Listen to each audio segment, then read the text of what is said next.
Hello hello welcome welcome welcome to the Gajja school channel. Class 10th में 10th में अपन ने पहला चैप्टर स्टार्ट किया था। लिविंग कैरेक्टर्स के बारे में आपने देखा था। आज उस लिविंग कैरेक्टर्स के ऊपर अपन एमसीक्यूज देख रहे हैं। ठीक है, तो स्टार्ट कर रहे हैं अपन। बच्चों ने ये एमसीक्यू किए होंगे, आई होप। यस, तो पहला एमसीक्यू अपने सामने आ रहा है। देखिए, which of the following is not a characteristic of living organism. बोल रहा है कि इनमें से कौन सा लिविंग का कैरेक्टर नहीं है। तो अपन ने बहुत अच्छे से देख लिया था लिविंग, नॉन लिविंग और डेड, इन सब के बारे में, और लिविंग के बहुत सारे कैरेक्टर्स देखे थे। उसमें से अपन ये पहला क्वेश्चन है। तो देखिए, not a character of living, क्या ग्रोथ क्या ग्रोथ लिविंग का कैरेक्टर है? यस, लिविंग, ये लिविंग, इसके अंदर कंटिन्यूसली ग्रोथ हो रही है। तो ये ऑप्शन होगा क्या? ये ऑप्शन नहीं होगा, क्योंकि ये तो कैरेक्टर है। इसने किसके बारे में पूछा है? इसने पूछा है not a character of living. Reproduction, yes, दो अगर पेरेंट्स है, क्या ये आगे चल के कोई नया ऑर्गेनिज्म बना देंगे क्या? यस, तो इसका मतलब ये रिप्रोडक्शन करेंगे, तो ये तो लिविंग का कैरेक्टर हुआ। इसने नॉट पूछा है। रेस्पिरेशन, लिविंग के अंदर ये सेल है, सेल के पास फूड आया और ऑक्सीजन की प्रेजेंस में उसको क्या किया, उसका रेस्पिरेशन किया, और फूड से क्या उसका ऑक्सीडेशन किया, और फूड से क्या निकाली? एनर्जी निकाली। तो फूड से एनर्जी निकाली, इसका मतलब ये रेस्पिरेशन प्रोसेस हुआ, ये भी लिविंग का कैरेक्टर है। तो जो बाकी जो बचा इसका मतलब जो ऑप्शन बच गया कौन सा? डी के, ये डी अपना ऑप्शन हो जाएगा करेक्ट आंसर। अभी जो मैंने मेथड लगाया, देखो, मैं ये जानता हूं कि ग्रोथ लिविंग का कैरेक्टर है, इसलिए ये तो नहीं हो सकता है। रिप्रोडक्शन भी है, इसलिए नहीं हो सकता। रेस्पिरेशन भी है। तो इस मेथड को अपन बोलते हैं एलिमिनेशन मेथड। अगर मान लो कोई भी नया वर्ड आ गया, या फिर अपने को उस ऑप्शन के बारे में नहीं पता, लेकिन अगर बाकी ऑप्शंस के बारे में अपने को मालूम है, तो अपन उसको एलिमिनेट करके सही आंसर तक पहुंच सकते हैं। So next, the process by which living organism produce energy from food is called. अभी अपन ने देखा, अपन डायरेक्ट भी जानते हैं और अपन एलिमिनेशन मेथड को फॉलो करते हुए भी चलेंगे। डाइजेशन में क्या होता है? पहला ऑप्शन देखो, डाइजेशन में फूड को सिर्फ और सिर्फ, या फिर जो लार्ज मॉलिक्यूल है उनको सिर्फ छोटे छोटे मॉलिक्यूल्स में, उसमें अपन ब्रेक डाउन करेंगे। इस प्रोसेस को अपन क्या बोलते हैं? डाइजेशन। लेकिन इसमें एनर्जी का फॉर्मेशन हुआ क्या? नहीं। तो पहला ऑप्शन तो नहीं होगा। मैं अपनी बॉडी से जो वेस्ट मटेरियल है उनको निकाल देता हूं, क्योंकि वो मेरी बॉडी में टॉक्सिसिटी प्रोड्यूस करेंगे, और इस वेस्ट प्रोडक्ट्स को बाहर निकालना, इस प्रोसेस को बोला जाता है एक्सक्रीशन। लेकिन पूछ क्या रहा है अपन से? Produce energy from food. ठीक है, रेस्पिरेशन, यस, नो डाउट, ये अपना आंसर होगा, रेस्पिरेशन। फोटोसिंथेसिस क्या था? फोटोसिंथेसिस ये किसका कैरेक्टर है? ये प्लांट्स का है, जो आसपास क्या, CO2, वाटर, क्लोरोफिल, ठीक है, इन सब की प्रेजेंस में किसका फॉर्मेशन करता है? फूड का। ये तो फोटोसिंथेसिस था। तो करेक्ट आंसर अपना जो है वो हो जाएगा respiration. Next, which of the following is an example of a stimulus response reaction in living organism? yes, तो अपन ये इसको बोला जाता है कॉन्शियसनेस। अगर कोई भी स्टिमुलस लिविंग ऑर्गेनिज्म को मिलता है, तो लिविंग ऑर्गेनिज्म उसके अगेंस्ट क्या करता है? रेस्पॉन्ड करता है, उसके अगेंस्ट रेस्पॉन्ड करता है। यस तो अब इनमें से कौन सा ऐसा पेयर है जो स्टिमुलस है और उसके अगेंस्ट रेस्पॉन्ड करेगा? पहला ही देखिए, वाटर इवेपोरेटिंग। क्या वाटर जब इवेपोरेट करता है तो इसमें कोई स्टिमुलस मिल रहा है क्या? इसमें कोई रेस्पॉन्ड मिल रहा है क्या? नहीं, ये तो नेचुरल प्रोसेस से होता है। Plants bending towards light, yes, जैसे ये प्लांट है और इधर क्या है? सन।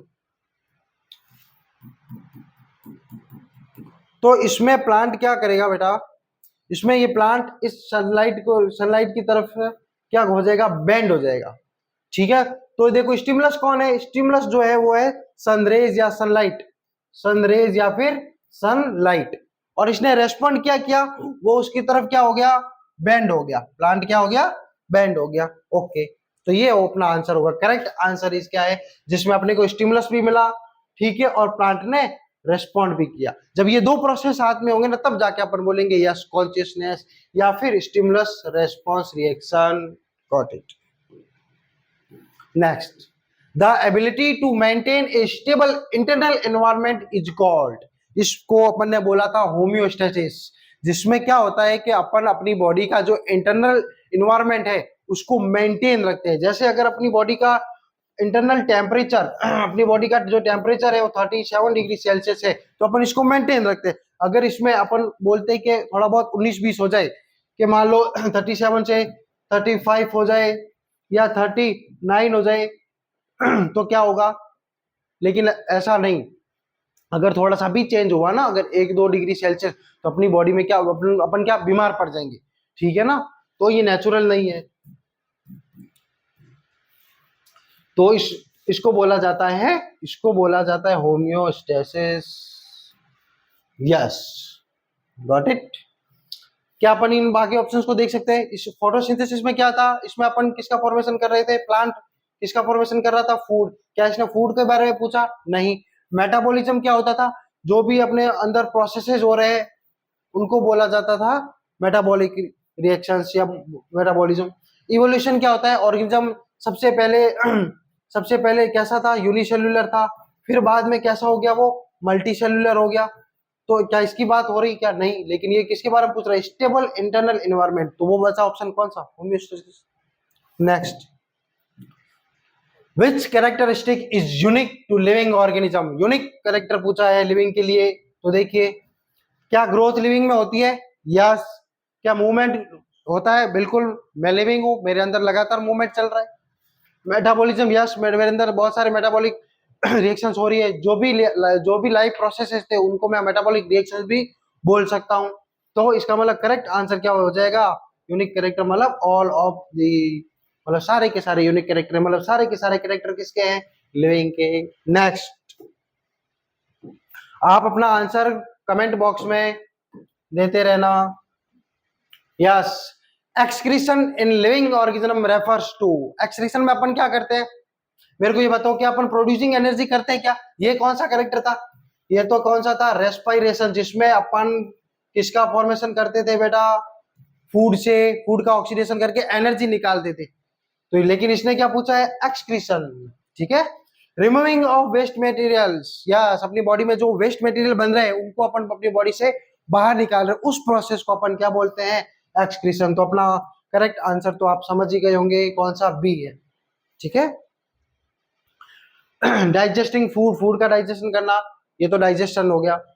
ब्रीथिंग इन ऑक्सीजन, ब्रीथिंग O2 को अंदर लेना, CO2 को बाहर निकालना, ये तो हुआ ब्रीथिंग प्रोसेस। ठीक है। लेकिन ऐसा नहीं पूछा, इसने एक्सक्रीशन का पूछा था। चलिए, living organism obtained and use energy for. देखो, पहला तो पूछ रहा है कि ऑब्टेन करना, वो ऑब्टेन कौन से प्रोसेस के थ्रू करता है? तो वो प्रोसेस है रेस्पिरेशन। अब उस एनर्जी को किसके लिए वो यूज करेगा? तो अपन जानते हैं कि वो सारा का सारा प्रोसेस, लाइफ प्रोसेस, अपने अंदर जो भी एक्टिविटी चला रहा है, जो भी प्रोसेस कर रहा है, लिविंग जो भी करता है, उसमें उसको चलाने के लिए उसको क्या चाहिए? एनर्जी चाहिए। तो एनर्जी तो उसने रेस्पिरेशन के थ्रू बना ली थी। अब वो क्या क्या करेगा? क्या वो मेटाबॉलिज्म चला सकता है? क्या वो मेटाबॉलिज्म चला सकता है? यस। क्या वो रिप्रोडक्शन कर सकता है? यस। क्या वो ग्रोथ कर सकता है? यस। इसका मतलब सारे के सारे। तो correct answer option D, all of the above. Next, which processes is necessary for survival of a species but not an individual? बहुत ही अच्छा कंसेप्ट। देखिए, कोई एक ऑर्गेनिज्म है, ठीक है, इन्होंने अब एक प्रोसेस किया जिसको अपन ने बोला रिप्रोडक्शन, और इनकी नई जनरेशन आ गई भाई। ठीक है। अब ये जो नई जनरेशन आ रही है, क्या ये हमेशा के लिए जिंदा रहेंगे? क्या नहीं। लेकिन क्या इन्होंने अपने जैसा लिविंग बना लिया? यस। क्या ये भी आगे चल के ऐसे ही लिविंग बनाता रहेगा? यस। इसका मतलब, और इस प्रोसेस को अपन क्या बोलते थे? इस प्रोसेस को अपन बोलते थे, यस, रिप्रोडक्शन। इस प्रोसेस को अपन क्या बोलते थे? रिप्रोडक्शन। अब रिप्रोडक्शन क्या इंडिविजुअल को जिंदा रख रहा है? क्या क्या अगर मैं रिप्रोडक्शन कर रहा हूं तो क्या वो मेरे को जिंदा रखेगा? क्या नहीं। लेकिन वो किसी भी ऑर्गेनिज्म की क्या बनाए रखेगा? स्पीशीज को मेंटेन करके रखेगा। यस। तो survival of A species but not an individual. ठीक है। तो वो कौन सा प्रोसेस है? रिप्रोडक्शन, आगे से आगे नई न्यू जनरेशन को लाना। तो यस। क्या ग्रोथ होगा? क्या नहीं, रिप्रोडक्शन। रेस्पिरेशन भी नहीं होगा, एक्सक्रीशन भी नहीं होगा। नेक्स्ट 9 क्वेश्चन को आप ड्रॉप कर देना, है ना, वो सही नहीं है। 10 ऑप्शन रॉन्ग है एक्चुअली, क्वेश्चन तो सही है, ठीक है। Yes, what characteristics of living things ensure the continuity of life? अभी अपन ने देखा रिप्रोडक्शन के बाद चल रही थी, तो कंटिन्यूटी ऑफ लाइफ को कौन मेंटेन करता है? Most important, reproduction. यस, यहां से कई बार ऑब्जेक्टिव आ सकता है आपके, continuity of life maintain by, sorry respiration नहीं, yes, is maintained by reproduction, is reproduction। Yes, respiration में तो क्या था, वही फूड को ब्रेक डाउन करो, एनर्जी निकालो। एक्सक्रीशन, अपनी बॉडी से वेस्ट मटेरियल को निकालो।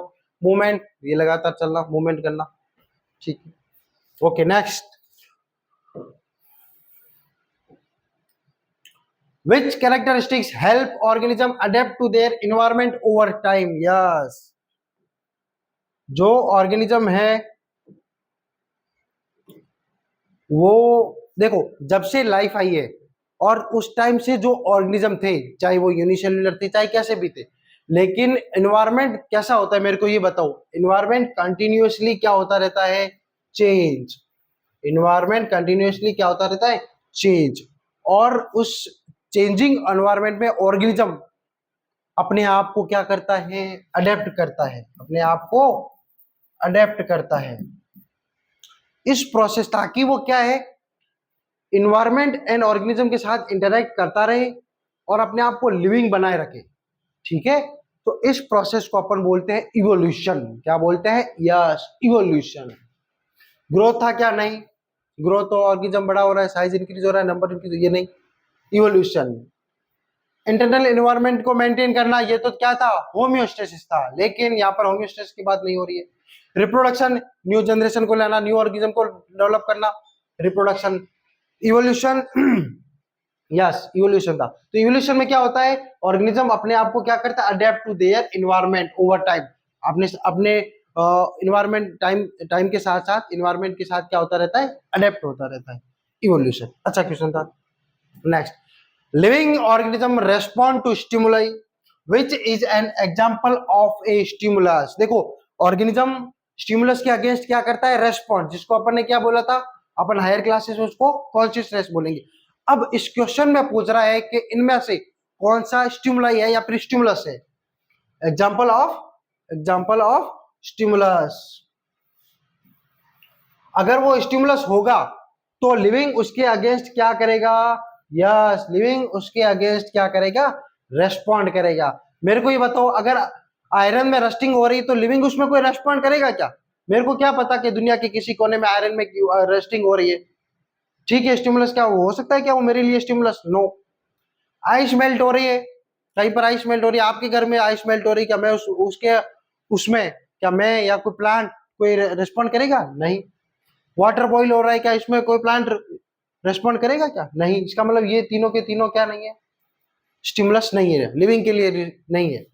ए plant wilting due to lack of water, yes, क्या ये लैक ऑफ वाटर, क्या ये स्टिमुलस होगा क्या? यस। अगर प्लांट के आसपास अगर क्या हो जाए, लैक ऑफ वाटर, पानी की कमी हो जाए, तो पानी तो प्लांट बेचारा क्या हो जाएगा? मुरझा जाएगा। वेल्टिंग ऑफ प्लांट, ठीक है ना, due to lack of water. Yes, तो ये अपना आंसर हो जाएगा A, that is a, plant.